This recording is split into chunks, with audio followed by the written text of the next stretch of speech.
Hey everybody, so today I'm going to be telling you guys about my top surgery consultation. I'm going to be talking about the kind of like background information, how I got the top surgery consultation, what I did to prepare for the consultation, what happened at the consultation, and going through what they gave me, and not next steps, what I bought for surgery.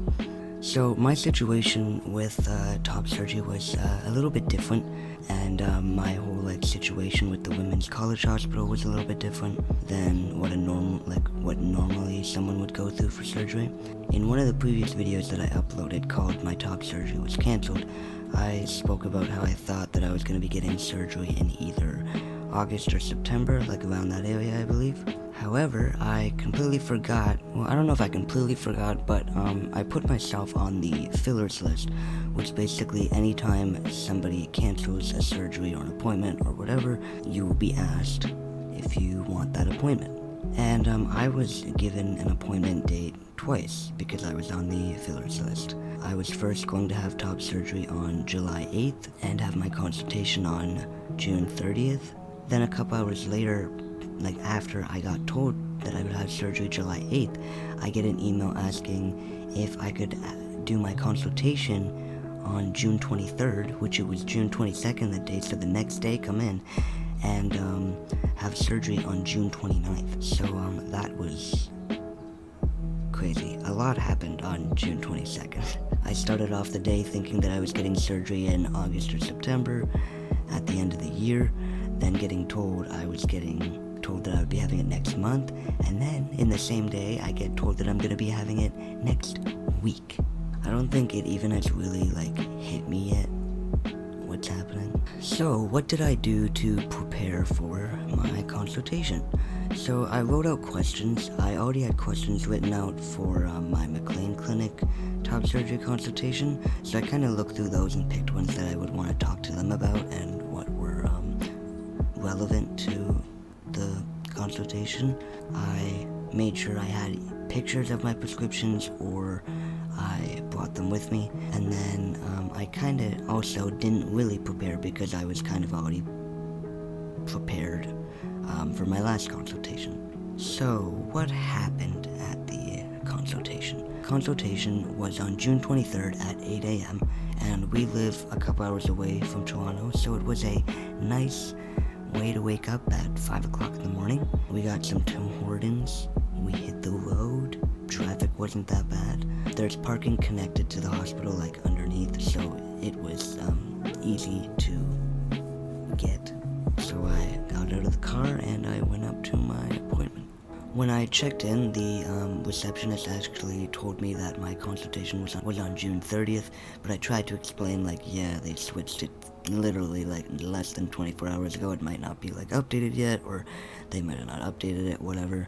So she just had me sit in the waiting area and just wait till I got there, because I was an hour early, not because we got there early just to make sure that we got there. I didn't have to go into the building then, but I just thought, why not? Maybe they can get me in early. So I just sat in the waiting area, played some Mario Kart Tour on my phone, and just waited anxiously for this to start.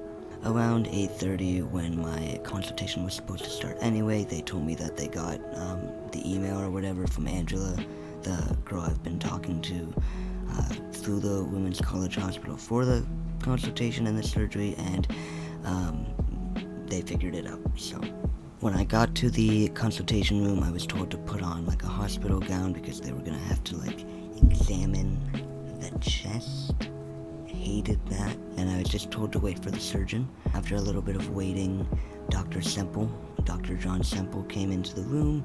We talked about the surgery, what to expect, and any questions that I had. I asked him if he had any results of people with a similar body type to mine, and I was really impressed with the results that he showed me. They were really, really impressive and nice and what I would want. There aren't many results online for Dr. Semple. I think I maybe found 4 or 5, and maybe only 2 of them were my body type. After that, he had a look at my chest, did some measurements. Yeah, they do measure everything and make sure it's like, well, they have to measure to see what type of surgery you qualify for. And if anyone is wondering, I'm getting double incision with the nipple grafts and chest contouring. After Dr. Semple left, I talked to a nurse who gave me a surgery pamphlet and a surgery booklet with like a bunch of information in it, and she also had me sign the consent forms. Because my surgery was less than a week away, I had to stay in the hospital for my pre-op appointment at the hospital. The pre-op appointment is done over the phone, so even if I wasn't there, I would have to do it over the phone, of course, if I wasn't there. So I just sat in the room for that time that I was in when I talked to Dr. Semple and the other people. I talked to 3 people on the phone. They were 3 separate phone calls. It was another nurse, a pharmacist, and the anesthesiologist.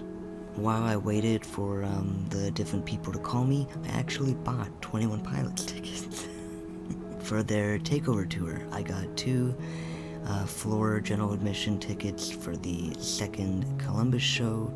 I believe it's October 30th, and yeah. With the nurse, pharmacist, and anesthesiologist, they kind of ask you the same questions, like what prescriptions and medications you take, what other surgeries have you had, have you ever reacted to anesthesia before, like stuff like that. After I finished my pre-op appointment, I had to do my COVID test. This is something else that's a little bit different for me. Because my surgery is so close to the consultation, I just stayed and did my COVID test then, and I've just agreed to self-isolate. After my COVID test, I just went back to the hospital and went down to the parking garage. The COVID testing place is actually connected to the hospital, so it was really easy. Just you aren't able to enter it through the hospital, so I had to go outside to the COVID test place, then back around inside, and then go down to the parking garage. And I actually got my COVID test back in 6 to 8 hours. I can't really remember the exact time, but it was really quick. So going through what they gave me, I got a surgery pamphlet and a booklet. They kind of say the same stuff, just the booklet goes into more detail. I'm actually going to make another video about the booklet, so people who are going to the Women's College Hospital for top surgery or just wanting to find out more information about top surgery and recovery and what you need before, during, and after, these people can have this information, so stay tuned for that. And I know for me, it was very difficult to find the top surgery results online specific to Dr. Semple, so I hope I can be of help to other people. The last thing I want to go through is what I have bought for top surgery. So every surgeon is different. Dr. Semple recommended just using polysporin and Vaseline for the scars, for the scar treatment after surgery. Specific surgeons like the McLean Clinic, they have their own scar cream that they sell. But Dr. Semple just said polysporin Vaseline is the way to go. So the things I bought are medium gauze pads, large non-stick pads, and there's 10 in each. I bought just regular polysporin, just a big thing of Vaseline, and a paper tape dispenser that has a roll of paper tape already in it. So they didn't really tell me that I needed to buy anything, and they didn't tell me to buy that stuff either. I just assumed from reading through the booklet and the pamphlet that that stuff is kind of the stuff that I could get, so it is optional, but, you know. Well, I think that's everything that I can tell you guys right now, because that's really it. I'm gonna be getting top surgery in 5 days. When you guys see this, it'll be 4 days. I'm very excited. But yeah. Thank you guys so much for watching. Please give this video a thumbs up and comment down below what you guys want to see next. And, yeah. Bye, guys.